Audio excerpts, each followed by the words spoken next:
Good morning, students. Today we can discuss about the mental health services available at the primary, secondary and tertiary level. First one is the primary level. The primary level ഏതൊക്കെ എങ്ങനെയാണ് കിട്ടുന്നത് നോക്കാം. That is the primary level എന്ന് ഉദ്ദേശിക്കുന്നത് sub centres, primary health centres, community mental health centres, psychiatric hospitals and nursing homes. അതായത് നമുക്ക് പെട്ടെന്ന് available ആയിട്ടുള്ള ഏരിയാസാണ് primary level. Sub centre, primary health centre, community mental health centre, psychiatric hospitals or nursing homes. Then secondary level, that is general hospital psychiatric units, government and private psychiatric hospitals, voluntary organizations. Then tertiary level means rehabilitation centers at government and private psychiatric hospitals, voluntary organization, non-governmental organizations. അപ്പം 3 ലെവലിലായിട്ടാണ് നമുക്ക് mental health services available ആയിട്ടുള്ളത്. Primary ലെവലുണ്ട്, secondary ലെവലുണ്ട്, tertiary ലെവലുണ്ട്. Primary level എന്ന് വെച്ചിട്ടുണ്ടെങ്കിൽ നമുക്ക് പെട്ടെന്ന് നമ്മുടെ തൊട്ടടുത്ത sub centres, PHC, community centres, psychiatric ഹോസ്പിറ്റൽസൊക്കെ. സെക്കൻഡറി എന്ന് വെച്ചിട്ടുണ്ടെങ്കിൽ നമ്മൾ general hospitals, government private psychiatric hospitals and voluntary organisations. Then tertiary levels means എന്താണ്? Rehabilitation centres, voluntary organisations and non governmental organisations. Then mental health services available for patients. അതായത് പേഷ്യൻസിന് ഏതൊക്കെ രീതിയിലാണ് കിട്ടുന്നത് നോക്കാം. Mental health services, that is the partial hospitalization. Partial hospitalization means it is ideally suited to most of psychiatric symptoms, especially chronic psychotic disorders, neurotic conditions, PD, drug and alcohol dependence and MR. PD means personality disorders. Then daycare centers, day hospitals and day treatment programs are under partial hospitalizations. അപ്പോൾ partial hospitalisation എന്ന് പറഞ്ഞാൽ പകുതി ഹോസ്പിറ്റലിലും പിന്നെ കുറച്ച് നാൾ ഹോസ്പിറ്റലിലും പിന്നെ വീടുകളിലുമായിട്ടുള്ള ചികിത്സയാണ്. അത് മെയിനായിട്ടുള്ളത് ന്യൂറോട്ടിക് കണ്ടീഷൻസിനും, personality disorder, drug, alcohol, MR. Then daycare centers, day hospitals and day treatment programs are under partial hospitalizations. Quarterway homes, this is usually located within the hospital campus but not having the regular services of a hospital. There may not be routine nursing staff or routine rounds. Most of the activities are taken care by the patient themselves. അപ്പോൾ quarterway homes എന്ന് പറഞ്ഞിട്ടുണ്ടെങ്കിൽ എന്താണ്? ഹോസ്പിറ്റലിൻ്റെ ക്യാമ്പസിനകത്ത് തന്നെ നമുക്കൊരു homely atmosphere ആയിരിക്കും.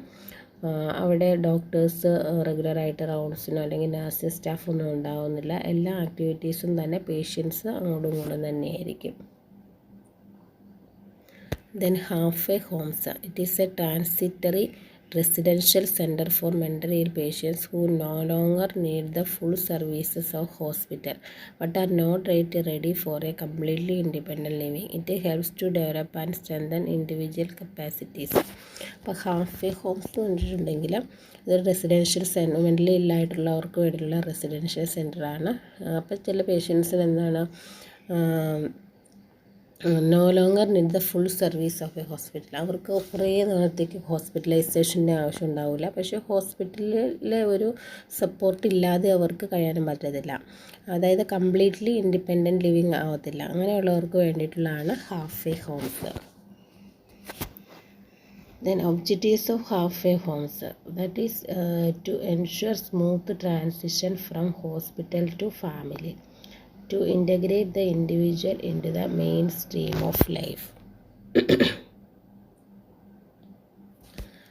Activities carried out: clinical assessment, social assessment, psychological assessment, occasional assessment, supportive interventions. അപ്പോൾ നമ്മൾ മെയിനായിട്ടുള്ള activities clinical assessment, social assessment, അവരുടെ സോഷ്യൽ ഇൻട്രാക്ഷൻ എങ്ങനെയാണെന്ന് നോക്കുക. Then psychological assessment, vocational assessment, അവർക്ക് എന്തൊക്കെ കഴിവുകളുണ്ടെന്ന് നമ്മൾ നോക്കാം. ദെൻ അവർക്ക് ആക്ടിവിറ്റീസൊക്കെ കൊടുക്കാൻ വേണ്ടിയിട്ട്. Then supportive interventions. Then self-help groups. These are composed of people who are trying to cope with the specific problems or life in crisis and have improved the emotional health and well-being of many people. അപ്പം self help group എന്ന് വെച്ചിട്ടുണ്ടെങ്കിൽ these are composed of people who are trying to cope with a specific problems of life in crisis and have improve the emotional health and wellbeing of many people.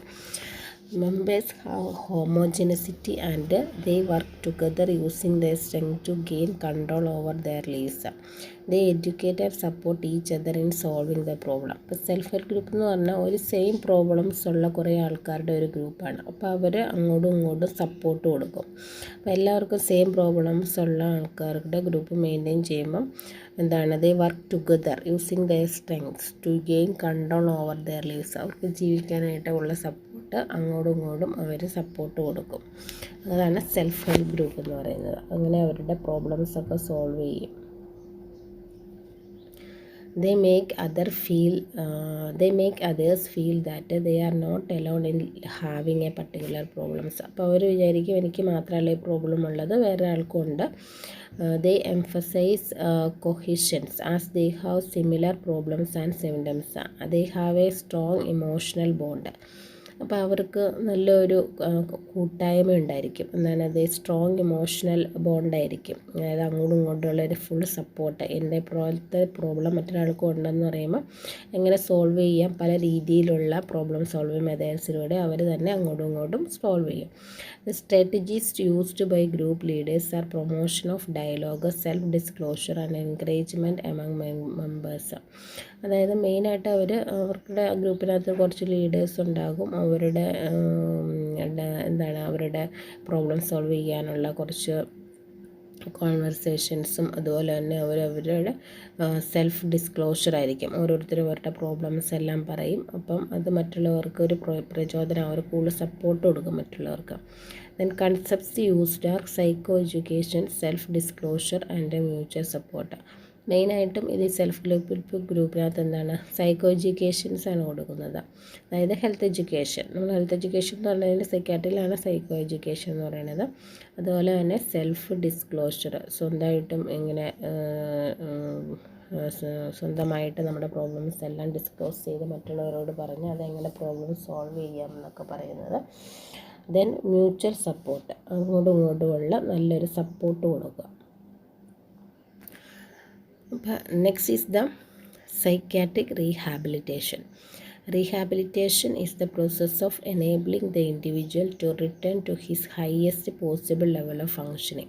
അപ്പോൾ rehabilitation എന്ന് വെച്ചാൽ എന്താണ്, rehabilitation എന്നാണ് നിങ്ങൾ കേട്ടിട്ടുണ്ടാവും. It is the process of enable the individual to return to his highest possible level of functioning. അതായത് ഒരാളെ അയാളുടെ ഏറ്റവും ഹയസ്റ്റ് ആയിട്ടുള്ള അയാളുടെ ലെവൽ ഓഫ് ഫങ്ഷനിങ്ങിൽ ഏറ്റവും ഹയസ്റ്റ് ഒരു ലെവലിൽ അവരെ എത്തിക്കുക എന്നുള്ളതാണ്. Then rehabilitation is an attempt to provide the best possible community role which will enable the patient to achieve the maximum range of activity, interest and of which he is capable. Rehabilitation എന്ന് പറഞ്ഞാൽ it is an attempt to provide the best possible community role which will enable the patient to achieve the maximum range of activity, interest and of which he is capable. അതായത് ഒരാൾക്ക് അയാളുടെ കഴിവിൻ്റെ ഏറ്റവും മാക്സിമത്തിൽ എത്തിക്കുക എന്നുള്ളതാണ് റീഹാബിലിറ്റേഷനിലൂടെ സാധിക്കുന്നത്. The next is the principles of rehabilitations. അപ്പോൾ എത്ര പ്രിൻസിപ്പിൾസ് ഏതൊക്കെയാണെന്ന് നോക്കാം. That is increasing dependence of patients. Increasing the dependence of patients. Then improvement of competence and capabilities. അവരുടെ കഴിവുകളെല്ലാം വർദ്ധിപ്പിക്കുക. Maximum use must be made of residual capacities. അതായത് നമ്മുടെ വീട്ടിൽ തന്നെയുള്ള ഇത് വെച്ചുകൊണ്ട് നമ്മുടെ കഴിവുകളെല്ലാം കൂട്ടുക. Maximum use must be made of residual capacities. നമ്മുടെ റെസിഡ്യുവൽ കപ്പാസിറ്റീസ് എന്ന് ഉദ്ദേശിക്കുന്നത് നമ്മുടെ ഉള്ളിലുള്ള ചെറിയ കഴിവുകൾ മാക്സിമം അതിനെ പുറത്തേക്ക് കൊണ്ടുവന്ന് യൂട്ടിലൈസ് ചെയ്യുക. Patients active participation is very essential. അതായത് പേഷ്യൻറ്റിൻ്റെ ഒരു പാർട്ടിസിപ്പേഷൻ വളരെ അത്യാവശ്യമാണ്. Skill development and therapeutic involvement are fundamental interventions. അതുപോലെ തന്നെ അവരുടെ കഴിവ് വർദ്ധിപ്പിക്കുക.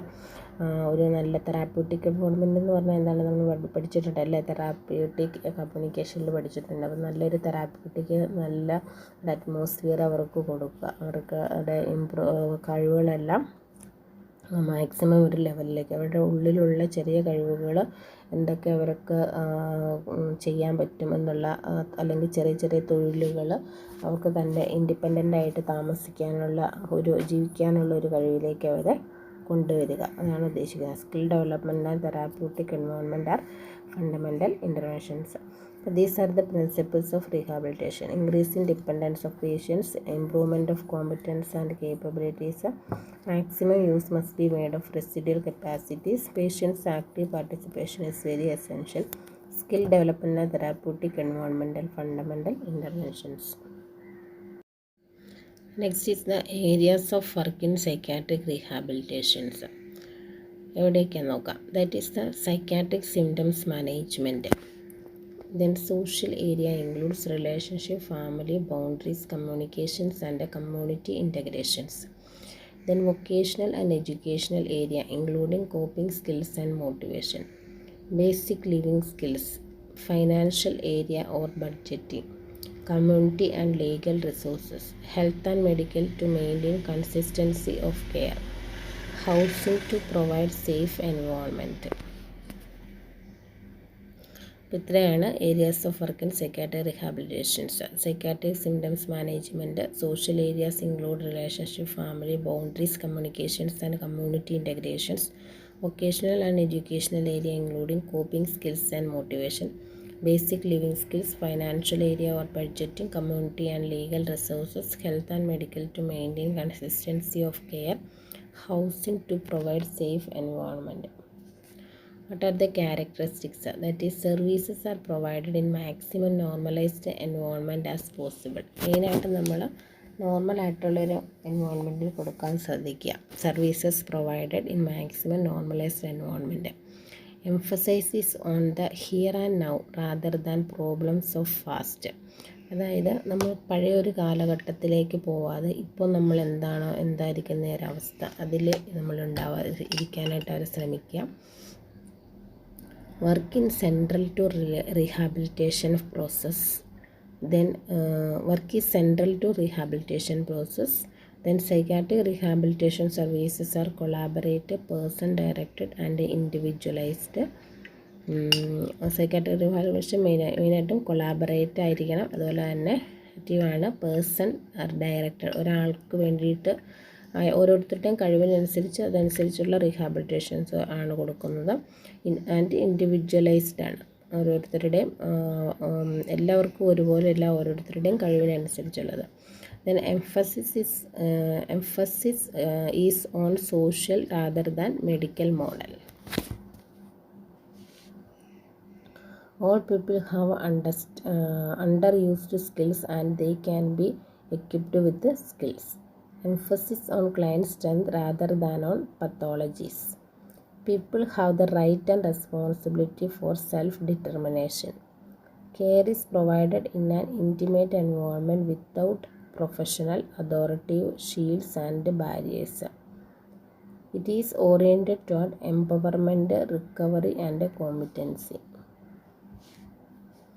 Then benefits of rehabilitations. Helps in promoting recovery and minimizing the disabilities.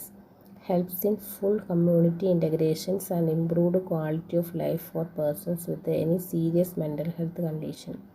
Provides assistance in accepting the client in family and community. It assists the client in developing harmonious relationship among family members. It helps in improving their ability to lead meaningful lives in the community. Helps in developing skills and access resources needed to increase their capacity.